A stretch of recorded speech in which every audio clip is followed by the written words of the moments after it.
Certain things that you find out about the British monarchy that really does make you smile, simply because, people say, oh, they're cold-hearted or they're not welcoming and all that sort of stuff.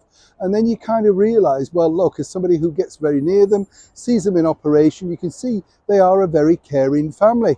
Now, some people might say, would they be as caring, or should they be as caring, given the abuse that's been thrown at them by, well, one-time close relatives, some might say, Meghan Markle and Prince Harry. And what's fascinating, I find here in particular, is the fact that on the week of the coronation, more than ever, as I've said to you before, it would have been fascinating to see the whole family reunited. Whether you like them or not, it's an historical event.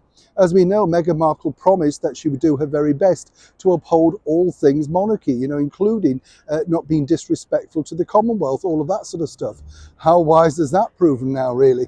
But what's really interesting, as we see with Prince Harry making a mad dash 24-hour flying visit back here to the United Kingdom for the coronation this week, no doubt on a private jet. I'll stand corrected if not. But again, hypocrisy of the highest order, lecturing us all at every available twist and turn about the green issue, and then rocking up in so many private jets. It's incredible when you think. But of course, as we've said many times before on the show, it's always one rule for them and not for us, isn't it? But now, as we can reveal first here on the show, it just shows how kind and considerate and thoughtful senior members of the British monarchy are. Now, what's interesting to note here, you see, is that not only will Prince Harry return back to the United States with an armful of gifts for the newly named Prince Archie, but also some very special mementos signalled out by His Majesty the King and Queen Camilla.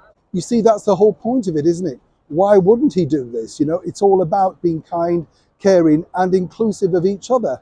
And really, I think what King Charles is trying to prove is that no matter how cruel and unkind they are to him, he's simply not going to go down to that particular level himself. So it will be interesting to see, won't it, whether we see any pictures at all of Prince Archie surrounded by all these wonderful gifts that will be given in good spirit, not just by the King and the Queen, but other senior members too. I'm told the Prince and Princess of Wales, Princess Anne, and of course Sophie and Edward. So really, they are trying their very best not to make this about the children, and more importantly, make sure that this particular day is also marked for someone else very special in their family, at least, Prince Archie. As ever though, I'd love to know what you think to this particular story in the comments below. Neil Sean in the very heart of London.